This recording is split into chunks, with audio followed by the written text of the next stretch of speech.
You don't need to run away to the city.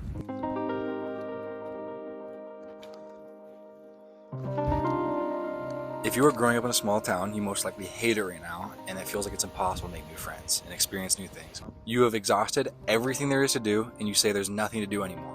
You say you want to move to the city and get away from all these idiots, but then what? What will you do that is so different from what you do right now?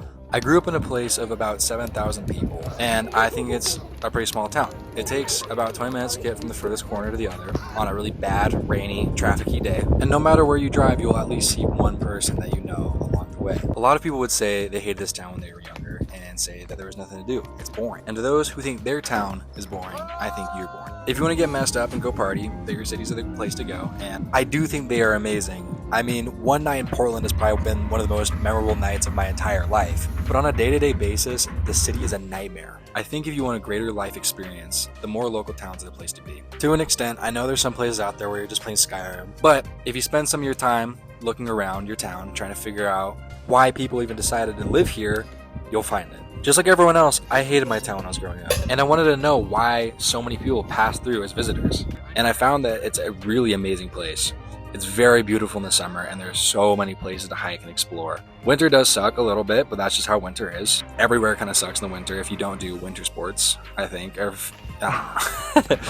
Although it can be depressing at times, I still love winter. It's really just what you make it. Anyways, in my adventures, I found that boredom isn't caused by external boundaries, but the lack of internal motivation to do something about it. There are many free, easy ways of getting dopamine now that it's become hard to have the drive to go do things and come up with things to do. And it feels like there's an infinite flow of internet resources, but for some reason, no one really gives you what you want to hear. And unfortunately, they never can. You have to find out what is available to you in the moment and have a fuck it mindset. Honestly, it opens you up to so many new opportunities. Sometimes you have to do something crazy just for the sake of doing something crazy. Oh! Come on, full strength! Full strength, Ezra! Yo, check this out. If it weren't for that way of thinking, I would have stood at the top of many cliffs and bridges as my friends screamed into water. And I would have seen so many posts of beautiful views that I would never get to witness, and hear many stories that I would never experience. I would have never seen Our Lady of the Rockies, or seen mountain goats, or gone on a road trip around Montana with a kid that I've known only for about a month from Belgium.